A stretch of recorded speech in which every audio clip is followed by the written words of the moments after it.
Here I with Shake Loose with Larry and Ethan Kossover. So Ethan, you're coming off the American Conference Championships. How did things size up for the Shockers at that meet? We were hoping to do a little bit better than what actually happened.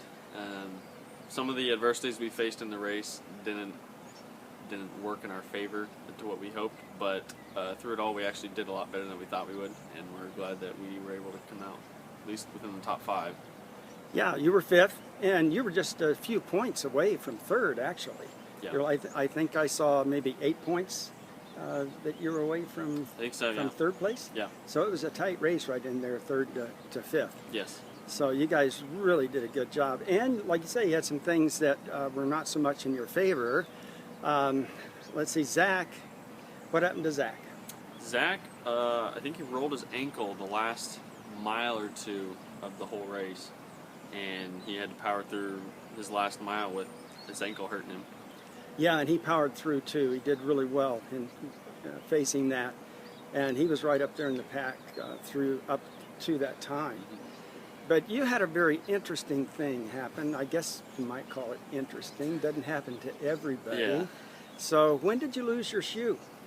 I would say a half mile into the race, I got my shoe stepped on, and so it was hanging off my heel, and then 3/4 before we even hit the mile mark, I decided to swing wide and take it off completely instead of dealing with half of it on my foot the whole time.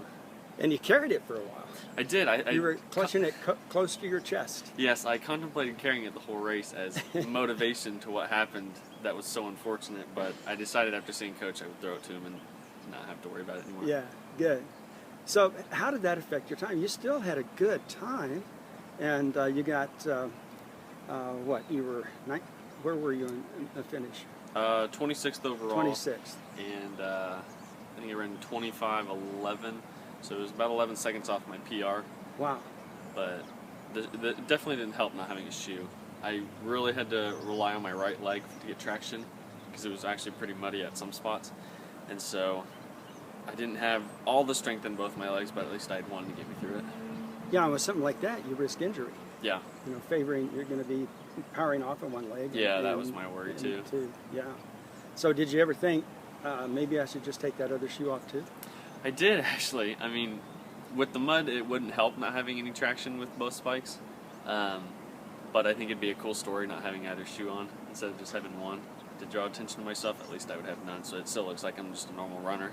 Yeah, yeah, right. I didn't even know. I was taking pictures and at the meet, and I did not know that you had lost your shoe until after the race. Yeah. So I was just, you know, I'm finding my focal points, and I don't usually watch people's feet. Mm-hmm. Yeah.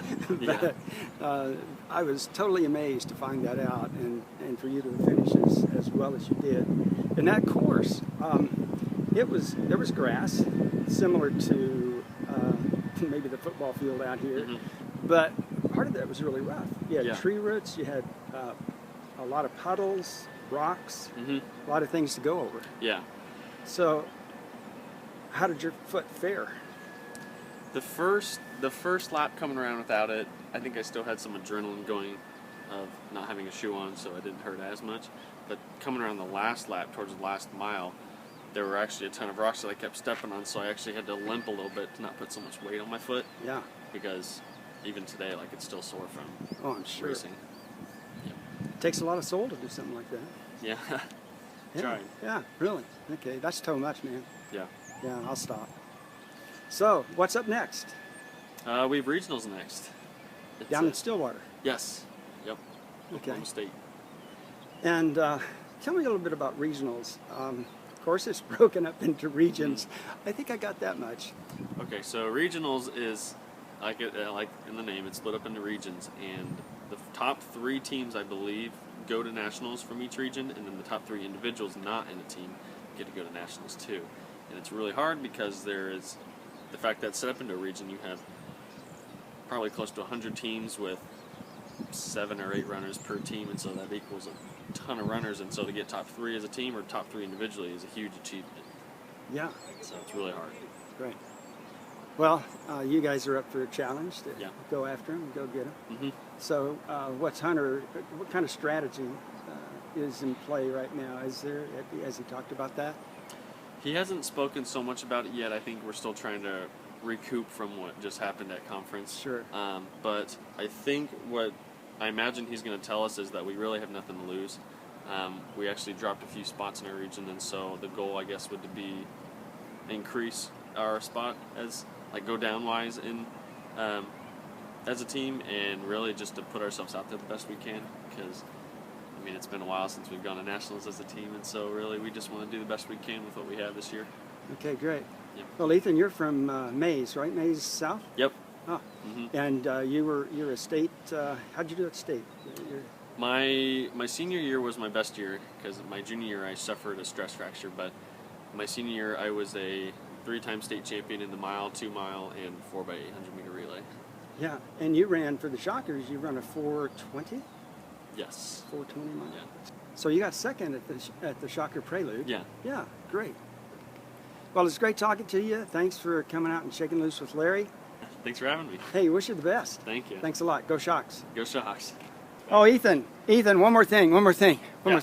You know, I got to thinking, you could be starting a whole new trend in track and field. Not only track and field, but sports journalists everywhere, I think, are going to be looking at the performance there, but the way you did it, mm-hmm. the way you did it. So I think, again, you're going to be starting a whole new trend in sports journalism. Shake loose with Larry. Shake loose.